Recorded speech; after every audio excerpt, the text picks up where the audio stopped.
with Nathan McKinnon signing his extension yesterday, you seem like a guy who looks around the league and is pretty in tune with, what other players are doing. How much does that how much does that impact you as a guy who, in 2 years' time might be hitting a similar stage to him?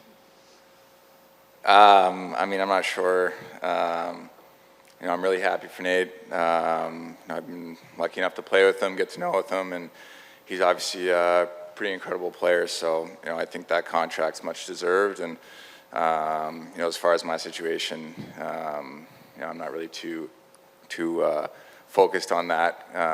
It's still a couple years away, so. Auston, lots of people, of course, focused on your over here, on your 60-goal season and your Hart Trophy last year. I know you're not so much into personal accolades, but how do you absorb what you did last year, and what do you expect of yourself going into this season? Yeah, I think I just continue to try to improve and just kind of take it in stride. Like you said, it means a lot to be named for those awards and stuff, and I think there's a lot of hard work that gets put into those kinds of things, and but at the same time, like, we're trying to accomplish, obviously, something bigger than individual awards. Obviously, winning the Stanley Cup. So, for myself, I just try to continue to improve, continue to put my best foot forward, be a leader on this team, and just kind of try to lead by example every day. Auston, how much do you feel team success, or finally having success in the playoffs, might be a factor or not in your thought process next summer if the organization hopes to extend you 1 year out? In other words, are these things all tied together, do you think, in your mind? Yeah, so I appreciate the question. I'd like to be clear, like, about the contract stuff. I'm going to touch on it today, and I think that's it. I understand why I'm being asked, but at the same time, I'm focused on this season. I'm focused on, obviously, winning and continuing to improve and help push this team over the edge. So, as far as that goes, I'm just focused on this season and what's to come in the future. Obviously, when that time comes, we'll deal with it. But I think I've been pretty clear. I've loved my time here. I really love playing in the city of Toronto. I think I consider it home now. So I've really enjoyed my time. My teammates have been incredible year after year. It's nice to have the support that this city brings, and obviously we're all working towards that one ultimate goal. So I appreciate the question, but I'm not going to be entertaining this question all year. I understand why you guys want to talk about it, but at the same time, there's nothing that can be done. I'm under contract for 2 more years. I can't extend for another 10 months. So I'll just kind of leave it at that, but I appreciate the question. Hey, I have 2 questions. The first one's a little bit lighthearted. I talked to Mitch about tennis, and I asked who was the better tennis player between you, him, and Michael. Who do you think he said was better, and what is your opinion? I probably think he said myself, and then him, and then Big Mike's trailing behind a bit. But yeah, I'm pretty sure that's how it went. Yeah, absolutely, you nailed it. Just when it came to the off season, how long did it take you to kind of mentally clear what happened last season to then focus on what's next? Did it take a moment? Because I'm sure it wasn't the outcome you're hoping for.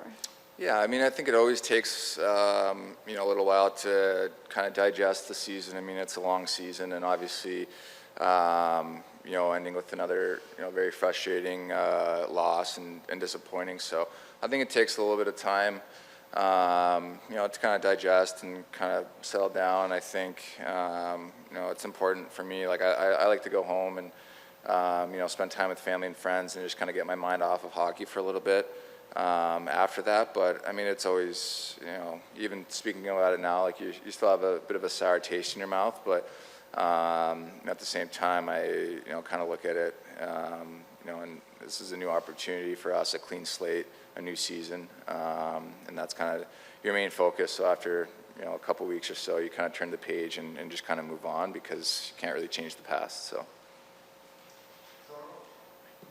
Hi, Auston.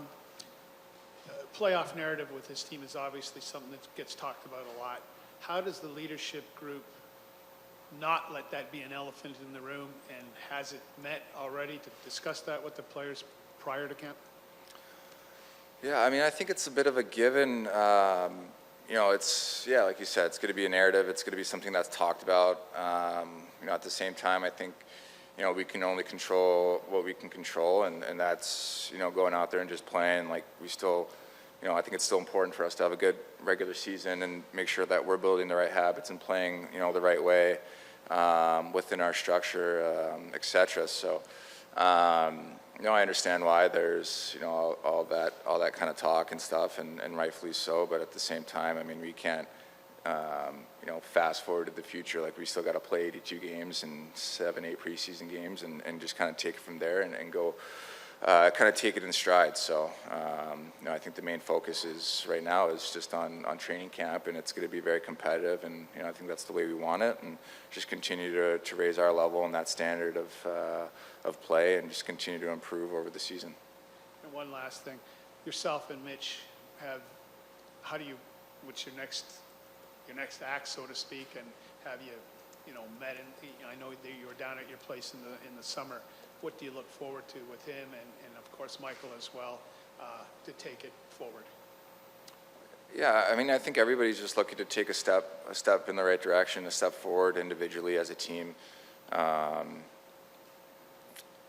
think it's tough to sit here and talk about that, and because I know like everybody's on their mind is obviously playoffs, and that's completely understandable. But I think everybody has the same goal in mind, and everybody wants to continue to take individual steps forward in their game, and personally for myself, and I know Mitch and Bunce as well. We want to take a step forward and continue to improve and be leaders on this team, and consistently go out there and play hard every night. Auston, what stands out to you the most about how Kyle Dubas goes about his job? Well, I think he's confident in himself. He's confident in us as players and as a team, and I think that's what you want from your general manager. From him is just that belief, and clearly he believes in our group, in our core group, and the players that we have around us, and the coaching staff and everything. And so, I think it's nice to have that. So to speak, so you can just go out there and just play and know that you have his full support and everything like that. You mentioned Toronto feels like home now. Your hometown's a lot different than Toronto. What is it about the market and being here that has made it kind of feel like that new home for you? Yeah, I mean, I think just the way the city's kind of embraced, embraces the players. It's embraced myself, my family.